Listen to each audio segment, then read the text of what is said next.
राधे कृष्ण दोस्तों, केवल एक बात का आश्रय साधकों को लेना ही चाहिए और वो बात ये कि इस संसार में कोई वस्तु, व्यक्ति, स्थान मेरा नहीं है।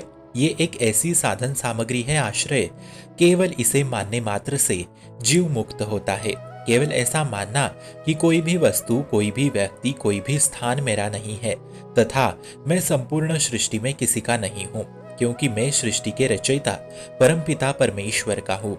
मैं प्रभु की हूँ और प्रभु मेरे है। ये बात उपासक के हृदय में दृढ़ता पूर्वक होनी ही चाहिए। चाहे आपसे विषय भोग छूटे या ना छूटे, रिश्ते नाते छूटे या ना छूटे, चाहे आपसे भजन हो या ना हो, पर इस बात का आश्रय दृढ़ होना ही चाहिए।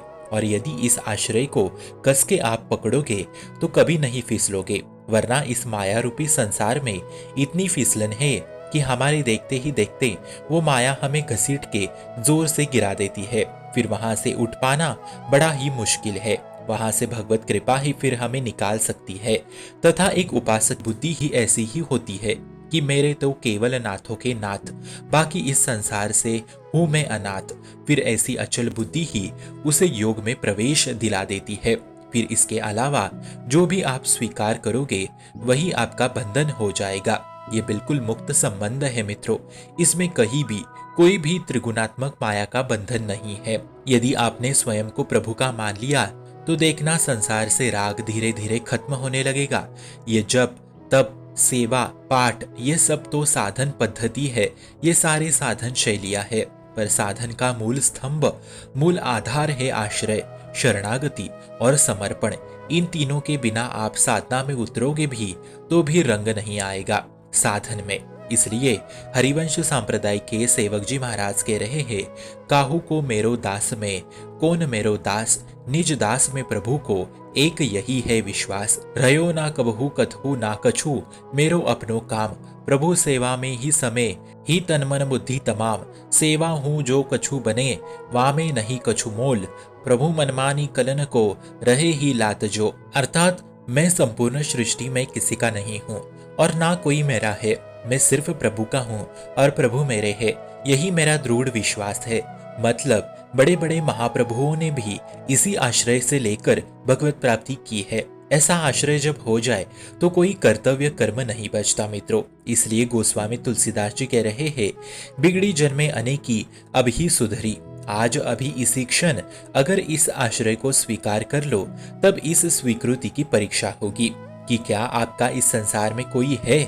अगर है तो मुक्तता नहीं होगी। पर यदि आप ऐसे ही कह दो कि मैं प्रभु का हूँ, प्रभु मेरे है, मैं संसार का नहीं हूँ, संसार मेरा नहीं है, फिर आपका कोई कर्तव्य नहीं बचता इस संसार के लिए। फिर आपकी ओर से प्रभु सब संभाल लेंगे। फिर आपके लिए इस संसार में कोई कार्य नहीं रहता। अपने लिए इस संसार में इतना ही कार्य था कि इस संसार में हमारा ना कोई रह जाए, हम वैरागी हो जाए। यही तो सिद्धि है। वरना लोग रोते हैं इस बात पे कि हमारा इस संसार में कोई नहीं है, हमें कोई प्यार नहीं करता, हम तो वैरागी बन बैठे हैं। तो मित्रों, ये वैरागी बनना ही सबसे बड़ी सिद्धि है। हमारे मार्ग में ये परम लाभ कहलाता है कि कोई हमें प्यार ना करे, कोई हमें अपना ना माने, क्योंकि ये संसार का प्यार और लोगों से अपनापन हमें प्रभु से विमुख करा देता है। सब संसार में अपने अपने स्वार्थ के लिए ही आपकी मदद लेते हैं। इसलिए बस पकड़ लो कि यहाँ मेरा कोई नहीं है। एकदम विवेक से देखना मित्रों कि इस संसारी लोगों से आपको केवल और केवल स्वार्थ ही मिलेगा। कहीं किसी कोने में प्यार नहीं मिलेगा। उसमें केवल स्वार्थ, केवल काम वासना नृत्य कर रही होगी। केवल लोभ और कामनाओं का तांडव हो रहा होगा। बड़े विवेक से देखना मित्रों, कोई आपके पास आए तो उसके हृदय में आपके प्रति यही भावनाएं होंगी। इसलिए सावधान होइए और समझिए कि किसी साधना से भगवत प्राप्ति नहीं होगी। भगवत प्राप्ति केवल और केवल कृपा से ही होगी और वो कृपा प्राप्त होगी आश्रय से। इसलिए आश्रय दृढ़ रखे। शुभम भवतु कल्याणमोस्तु।